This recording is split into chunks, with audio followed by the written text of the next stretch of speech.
हैं कि आप खैरियत से होंगे। हमारी दुआ है कि आप हमेशा खुश रहें, हंसते और मुस्कुराते रहें और इसी तरह हमें अपना प्यार दिखाते रहें। बिल्कुल जी, मेरा नाम मौज़म अली, मैं हूं तारिक महमूद, मेरा नाम मोहम्मद यूसुफ। तो आज हम जिस वीडियो पर रिएक्ट करने जा रहे हैं, वीडियो का टाइटल है 75 years of independence is alive, independence day special big brain को। अभी चीफ चावड़ा की वीडियो है भाई, बहुत ही इंटेलिजेंट बंदे हैं, इनकी वीडियो से सीखने को मिलता है। तो हिस्ट्री के रिलेटेड बहुत ज़्यादा नॉलेज इनका। वीडियो देखते हैं और अपना बयान कर देंगे। और जो चैनल पर नए चैनल को सब्सक्राइब करें और इनके चैनल का जो लिंक है आपको डिस्क्रिप्शन में मिल जाएगा, उनको भी ज़रूर विजिट करें, आपको बहुत कुछ सीखने को मिल सकता है। वीडियो देखते हैं और अपना बयान कर देंगे। Video start.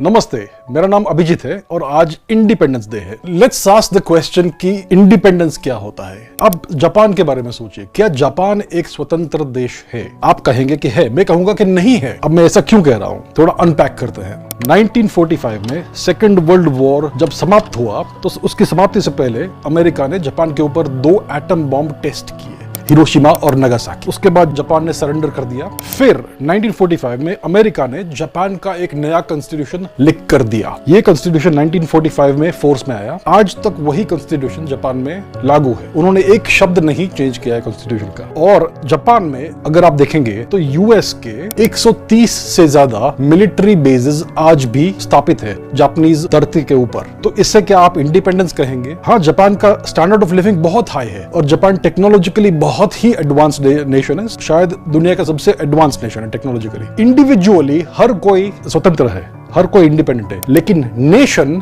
गुलाम है। तो इंडिपेंडेंस एक कॉम्प्लेक्स टॉपिक है। आप स्वयं एज एन इंडिविजुअल इंडिपेंडेंट हो सकते हैं, लेकिन आप गुलाम नेशन में रह सकते हैं। अब हम पूछते हैं कि क्या भारत एक स्वतंत्र देश है? आप क्या कहेंगे? Let's go back to Subhash Chandra Bose.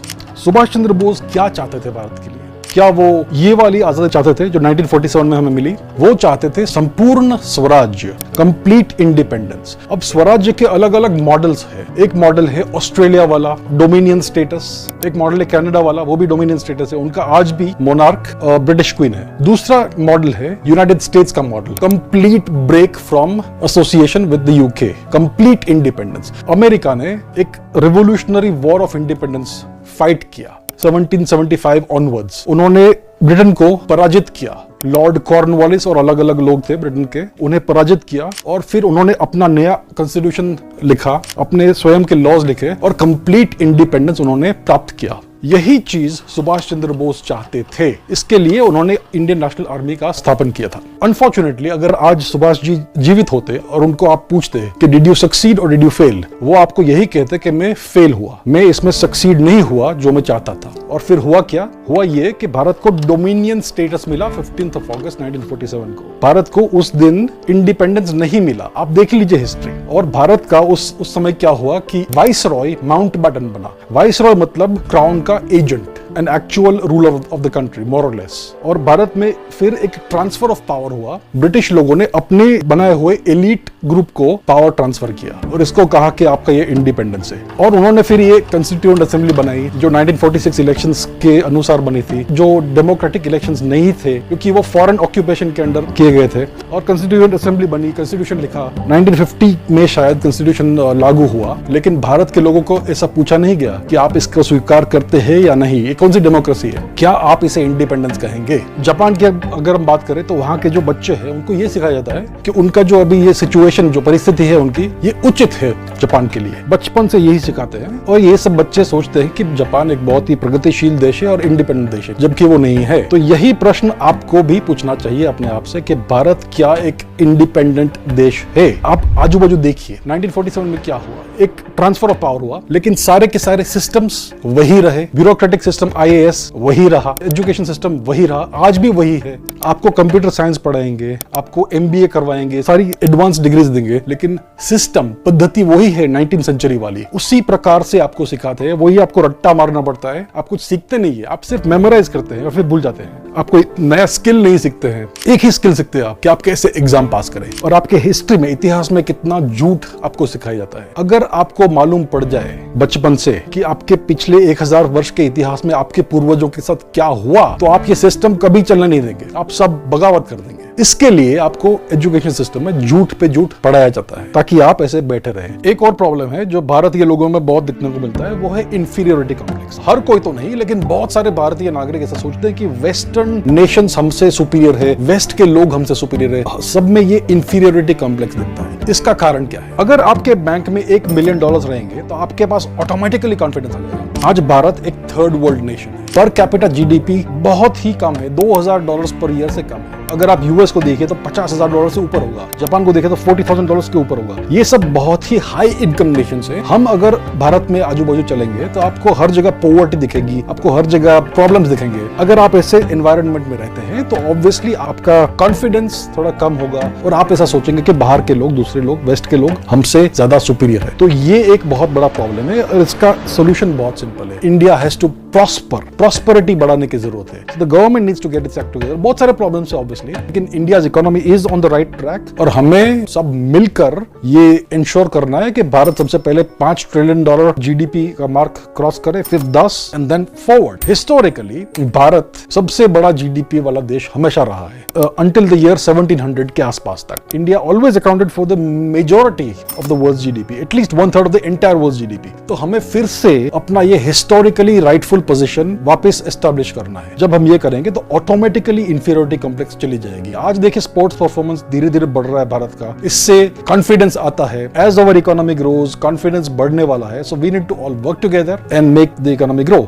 दूसरे देशों का अगर आप देखेंगे तो उनका बहुत सारा इन्फ्लुएंस है। जितना आपके पास पैसा है, जितना प्रॉस्पेरिटी है, उतना इन्फ्लुएंस बढ़ता है। Soft power, hard power, movies वाला इन्फ्लुएंस, ऑल दैट स्टफ। हमारी बहुत सारी मूवीज इंडस्ट्रीज है जो आजकल धीरे धीरे इन्फ्लुएंशियल हो रही है। रिसेंटली 1-2 मूवीज यूएस में भी पॉपुलर हो गई है, लेकिन overall Hollywood is the biggest super power, right? ये हॉलीवुड भी एक प्रोपेगेंडा मशीन है। वो उनके देश को, उनके कल्चर को हमेशा ऊंचा दिखाते हैं और बाकी सबको आफ्टर थॉट दिखाते हैं। All these things influence young impressionable minds और इसके लिए थोड़ा इंफीरियोरिटी कॉम्प्लेक्स आता है। ये एक ट्रांजिशनरी फेज है, पासिंग फेज है। एज इंडिया ग्रोज ये कॉन्फिडेंस भी अपने आप आएगा, इंफीरियोरिटी कॉम्प्लेक्स चला जाएगा। So we need to ensure कि हम सब साथ मिलकर ये करें। और भारत के पास एक बहुत ही महत्वपूर्ण एडवांटेज है। भारत का एवरेज एज बाकी देशों से बहुत कम है। India is a young nation. Bharat दुनिया का सबसे पुराना सिविलाइजेशन है, लेकिन एज अ नेशन बहुत ही यंग नेशन है। एवरेज एज बाकी देशों से बहुत कम है। चाइना का पॉपुलेशन ओल्ड हो रहा है, जापान का पॉपुलेशन ओल्ड हो रहा है, वेस्ट का बर्थ रेट्स फॉल हो रहा है और उनका भी पॉपुलेशन का एज बढ़ रहा है। भारत के पॉपुलेशन का एवरेज एज काफी कम है। India is a very youthful, vibrant nation, बहुत एनर्जेटिक नेशन है। तो ये हमारा डेमोग्राफिक डिविडेंड है, ये हमारा डेमोग्राफिक एडवांटेज है। We need to drive it home and work together to build the economy.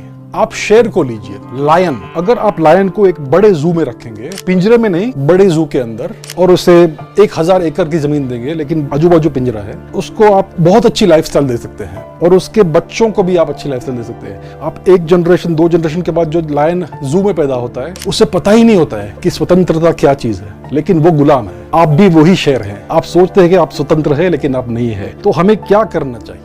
हम स्वतंत्र कब होंगे? एक्चुअली सबसे पहले जब हमारा एजुकेशन सिस्टम ठीक होगा, करप्ट इंस्टीट्यूशंस उसको हम ठीक करेंगे, कॉन्स्टिट्यूशन नया बनाएंगे, एक भारतीय कॉन्स्टिट्यूशन, ना कि फॉरेन कॉन्स्टिट्यूशन जो आज हमारे ऊपर है, जो हमने रेटिफाई भी नहीं किया है। ये सब चीजें जब होगी तब भारत स्वतंत्र होगा। सबसे पहला काम है कि आपको अपने स्टैंडर्ड्स रेज करने हैं। आज भारत के स्टैंडर्ड्स बहुत नीचे हैं। आपके पर्सनल स्टैंडर्ड्स आप ऊंचे कीजिए। स्टॉप वेस्टिंग टाइम, आप काम कीजिए, अपने आप को प्रॉस्परस कीजिए, देश को प्रॉस्परस कीजिए। जब भारत एक $10 ट्रिलियन प्लस इकोनॉमी बन जाएगा तब बहुत सारे चेंजेस आने लगेंगे। स्वतंत्रता के लिए सबसे पहले ताकतवर होना पड़ता है। ये नाम का फ्रीडम नहीं है। जो सचमुच के ताकतवर देश होते हैं वही फ्री हो सकते हैं। और अगर आप देखेंगे, आप एंटरटेनमेंट सिस्टम को देख लीजिए। एंटरटेनमेंट कैसा है अपना? सब वेस्ट के गुलाम है। आज भी वेस्टर्न मूवीज को कॉपी कर रहे हैं, वही तो चल रहा है। कुछ नया ओरिजिनल नहीं प्रोड्यूस कर रहे। भारतीय हिस्ट्री में कितने सारे ऐसे हीरोज और हीरोइंस है जिनको कभी भी बड़े स्क्रीन के ऊपर लाते नहीं है ये लोग। गवर्नेंस को देख लीजिए, जो वेस्टमिंस्टर सिस्टम है हमारा, पार्लियामेंट्री सिस्टम, ये कंप्लीट कॉपी है यूके के सिस्टम का।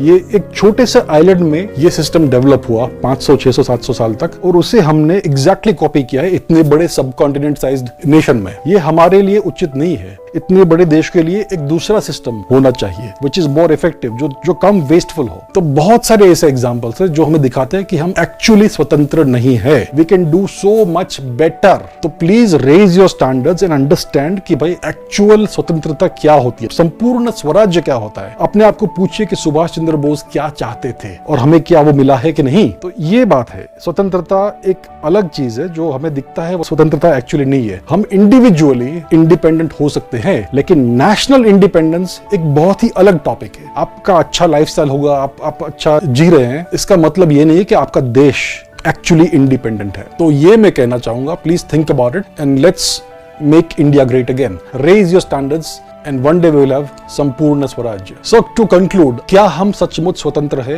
Not completely, लेकिन हम बिल्कुल स्वतंत्र हो सकते हैं। We are a very young, energetic and powerful nation। और अगर हम सब साथ मिलकर काम करेंगे और अपने स्टैंडर्ड्स को रेज करेंगे तो हम जल्दी से जल्दी पूर्ण स्वराज्य प्राप्त कर सकते हैं। Let's work for it together। जय हिंद, हैप्पी इंडिपेंडेंस डे।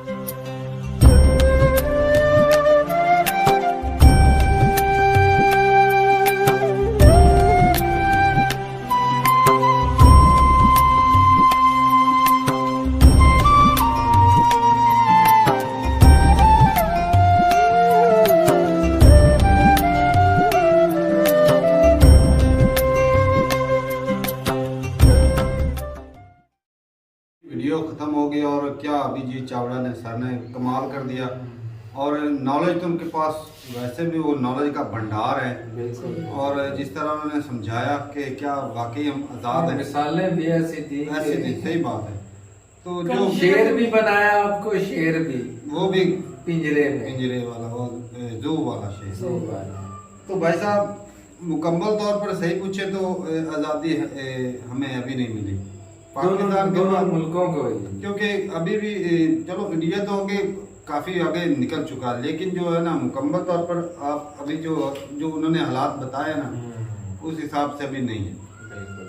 क्योंकि अगर हम कानून भी फॉलो कर रहे हैं तो वो उनका ही है, चलो इंडिया आज भी लकीर के इंडिया ने भी कुछ कानून, इंडिया ने कुछ कानून तरमीम बनाए उन्होंने 1955 में बनाए थे उन्होंने कानून मेरे ख्याल में। अच्छा। और पाकिस्तान में तो आज भी ब्रिटिश के कानून चलते रहते हैं और बाकी इस्लामी रूल्स होने के बावजूद भी वही चलते हैं ब्रिटिश लॉ। और बाकी भाई साहब जो आज़ादी है ना, चलो जो हालात पहले थे ना उससे बेहतर हो गए, ये अच्छा है। जो गोरे आ गए मारते थे ना, उससे तो चलो बचत हो गई, मुकम्मल तौर पर नहीं, लेकिन जो है इंडिविजुअली वो जो गुलामी की जिंदगी थी उससे तो हमारे बड़ों को जो नीचा दिखाते थे, उनसे काम लेते थे, उनसे टैक्स वगैरह वसूल करते थे, लेकिन टैक्स ले जाते, सोने की चिड़िया जिससे बोला जाता था, सारा कुछ दुनिया की 1/3 इकोनॉमी यहाँ से थी भाई उस वक्त थी। अच्छा। और वो भाई सारे लूट के ले गए। अब जो है सही बात है, भारत तो हमसे बहुत आगे भाई, और भारत ऐसा कंट्री है जो दुनिया में ऊपर उठ सकता है। बिल्कुल। क्योंकि जिस तरह बताया सर ने कि जो यंग जनरेशन है ना, वो इंडिया में दूसरे कंट्री में अपना रोल किरदार अदा करे ना, तो इंडिया काफी कुछ कर भी रहे। लेकिन जब तक भाई साहब मुकम्मल तौर पे एक करप्शन खत्म नहीं होगी और दूसरा एजुकेशन निजाम इंडिया का रट्टे वाला सिस्टम जो है, वो तो है ही रट्टे वाला सिस्टम। सिर्फ पास होने के लिए जिस तरह मतलब कि हम सिर्फ जो है ना एग्जाम की तैयारी करते हैं, नहीं है, रटते हैं, रट्टा लगाते हैं, कुछ अरसे बाद वो फिर भूल जाता है। भाई ऐसे करते हैं, हम भी रट्टा लगा, शौक नहीं होता कुछ नया सीखने का। इस तरह की हो ना एजुकेशन सिस्टम, कि आए दिन कोई ना कोई नई ऐसी इजाद हो, इन्वेंशन की जाए जिससे लोगों का और शौक बढ़े सीखने का। जिस तरह इस तरह के बुक्स के अंदर भी होना चाहिए। जापान का जिस तरह बता रहे थे कि वो क्या आज़ाद कंट्री है, इंडिविजुअली बंदे आज़ादी से काम करते हैं, फिरते हैं, चलते हैं, लेकिन वो जो मुकम्मल कंट्री है ना, वो तो भाई गुलाम ही है, अमेरिका के गुलाम ही आज। और भाई मतलब आर्मी है अमेरिका की वहाँ पर, तो वही उन्होंने अपने कंट्रोल में रखा है। और बाकी मैं वीडियो काफ़ी देखी है कि लाइफ स्टाइल जो है ना भाई बहुत कमाल का उनका जापानीज का। और भाई उनके ऐसी ऐसी मशीनरी घर में बंदा वैसे ही हैरान हो उन्होंने रोबोटे ऐसे बनाए हुए हैं जो हैरान कर देते हैं। लेकिन बंदा पहली मर्तबा मतलब है देखता तो गुलाम ही ना भाई, घड़े की मछली है, जब उनका दिल करे वो पकड़ सकते हैं। लेकिन वो हाँ ये है अमेरिका के हैं तो गुलाम। उनके हाथ में ही है ना। और बाकी भाई हम भी तो गुलाम ही हैं। हैं भाई, ब्रिटिश से छूटे अपने सियासतदानों के गुलाम है भाई। हमारे में पूरी मुकम्मल तौर पे डेमोक्रेसी नहीं है। ये वो जिस 3-4 खानदान है वही कर रहे हैं हुकूमत। हाँ और बाकी नस्लों यही है नस्ल ना, दर नस्ल एक नस्ल दूसरे दर का सपोर्ट नस्ल यही करते कर रहे हैं। हैं। और जो मुकम्मल तौर पर डेमोक्रेसी वो नहीं है अभी पाकिस्तान में। और हो सकता है मुझे भाई कोई सुन के बोले कि तू कैसे ऐसे बोल सकता है, लेकिन जो हालात भाई हैं इसकी भाई वो ऐसे ही हैं। हजारें और मिसालें बनी बाकी भाई इंडिया की बात करें तो इंडिया में डेमोक्रेसी है, लेकिन अभी भी कुछ जो है वो जो होता है ना जात पात के वो तो खत्म हो गया काफी, लेकिन अभी भी कुछ है एरियो में जहाँ पे वो अपने जो जात का होता है उसको जिताने की कोशिश करते हैं। तो ये है अभी सिस्टम। और बाकी अभी तक तारक भाई जो पर कैपिटा इनकम वो भी इंडिया की बहुत कम है। जितनी खुशहाली जितनी से ज्यादा ऐसे पॉपुलेशन है ना हाँ। उस हिसाब से 3 ट्रिलियन भाई कुछ भी नहीं है। पर अगर 10 ट्रिलियन तक पहुंचे ना तब जा करना नॉर्मल खुशहाली 10 और- अब देख ले अमेरिका है उसकी 21 ट्रिलियन है, उसकी पॉपुलेशन बहुत कम है। 50,000 आती है उनकी भाई पर कैपिटा इनकम। तो हमारी जापान की देख लो 40,000। इंडिया की Population का एक तरफ से नुकसान है, दूसरी तरफ से फायदा भी इंडिया की तो है। 1500 है कि 2200 है। पाकिस्तान की इतनी है 700-800 या 1500 इतनी है। नहीं इंडिया की 2000 बोल रहे थे सर। इंडिया की 2000 हाँ 2100-2000 है, लेकिन पाकिस्तान की 1500 है कि 1100 इतनी है पाकिस्तान की पर कैपिटा इनकम। अब अंदाजा लगाओ इंडिया से तो हमारा आधा दर्जा लाइफस्टाइल नीचे है। सही बात है। और ये भी सही है भाई जब बंदे का लिविंग स्टैंडर्ड जो है ना हाई होता है ना तो कॉन्फिडेंस लेवल बढ़ता है। बिल्कुल। अब साफ ज़ाहिर है मैं जब अमेरिकन के पास जो है पर कैपिटा इनकम अगर 50,000 हो तो उनका भाई दबदबा तो हो गई, उनका लाइफस्टाइल, उनके पास गाड़ियाँ होगी, ये होगा वो होगा। आम अगर हमारी बात करें तो हमारे पास भाई मोटरसाइकिल होगा, कई बंदे तो ऐसे होंगे जिनके पास साइकिल भी नहीं होगा। लोगों तो अब जहाँ तक चाइना आ का- गए साइकिल दोबारा लोग वो लेना भी शुरू हो गए। चाइना का। ऊपर से तेल नहीं मिल रहा। और बाकी भाई बात करें तो जिस तरह अमेरिका उसके बड़े बड़े ब्रांड है भाई, वो अपने जो है वो सारी चीजों को वो मनवाता है। और पूरी अगर दुनिया में। पाकिस्तान के हालात बेहतर ना सुपर पावर हुए है, भी वो तो जो मनवाए तो जापान वो- में आज हो रहा है हो सकता है हमारे साथ भी। भाई सब हम तो गुलाम है, मानो या ना मानो। इमरान का बोलता है हम आजाद हैं, भाई आजाद दूध कोई नहीं। नहीं मैंने कहा गुलाम है। मेरे ख्याल से आज मैंने पढ़ा अखबार में बयानिए थोड़े से ना बदल रहे हैं, चेंजिंग आ रही है। मतलब कह रहा है मैं दोस्ती चाहता हूँ अमेरिका से। अमेरिका में तो शुरू दिन से दोस्ती कह रहा है। मैं बिल्कुल चाहता भाई हूँ, है ही उनका दोस्त, चाइना का तो दोस्त ही लेकिन ना है। मैं गुलामी नहीं करूंगा। हम्म दोस्ती मैं बिल्कुल चाहता हूँ, वाज़ेह अल्फाज में लिखा बड़े हुआ है। गुलामी नहीं करेगा। तो भाई साहब अमेरिका हम तो गुलाम है भाई, सीधी बात है। चाहे अमेरिका के हो चाहे चाइना की कठपुतली जो होती है ना वो गुलाम ही होता है। सही बात। जैसे उसने इशारा करना है वैसे हाथ पाँव हिलते हैं भाई। हाँ। तो ये गुलामी नहीं होती जिस है। तरह शहबाज शरीफ ने IMF मतलब ने जैसा beggars कहा है party वैसा में किया है। वही बात ही है। उसके अच्छा उसने बात सच की थी, लेकिन उसके लेकिन पीछे चुभती है उन लोगों को। उन लोग भी सच नहीं, की बात होती है, वो वक्तन कड़वी तो होती है। मतलब थोड़ी सी तकलीफ हुई तकलीफ ना। हुई, लेकिन बात तो सच है। है हकीकत बिल्कुल है भाई। बेकारी कौन से जो क्या चीज़ असल में करता ना है? जो ये कुछ थोड़ा सा वक्त गुजरने के बाद पता चलता है ना। सही बात। तो ठीक है भाई, बहुत बढ़िया था इनका नॉलेज। और काफी ऐसे पॉइंट हैं जो भाई जो सारी वीडियो तो एक्सप्लेन नहीं कर सकते, जी। लेकिन भाई अगर आप बताइएगा कि जो इंडिया है क्या मुकम्मल तौर पर आज़ाद कंट्री है। और हाँ क्योंकि हम मनाते हैं इंडिपेंडेंस डे, आप 15 अगस्त को मनाते हैं, 14 अगस्त को। तो इंडिया में देखा जाए तो उस वक्त आर्मी के जो मेन ऑफिसर थे तो वो भी गोरे थे। और जो देखा जाए तो जो उन्होंने वो पावर जो दी थी वो मुकम्मल डेमोक्रेसी के हिसाब से नहीं दी थी, अपनी मर्जी से उन्होंने चूज करके अपने लोगों को, मतलब जो उनकी पार्टी को अच्छा लगता था कि ये हमारे जो मुतहद हैं, हाँ बाद में भी हमारे बाद रूल्स में पे इनसे follow काम ले करवाया। काम ले लगे, हाँ। उनको ही दी थी पावर। तो जरूर था ये कमेंट सेक्शन में। मिलते हैं नई वीडियो के साथ, तब तक के लिए इजाजत दें। अल्लाह।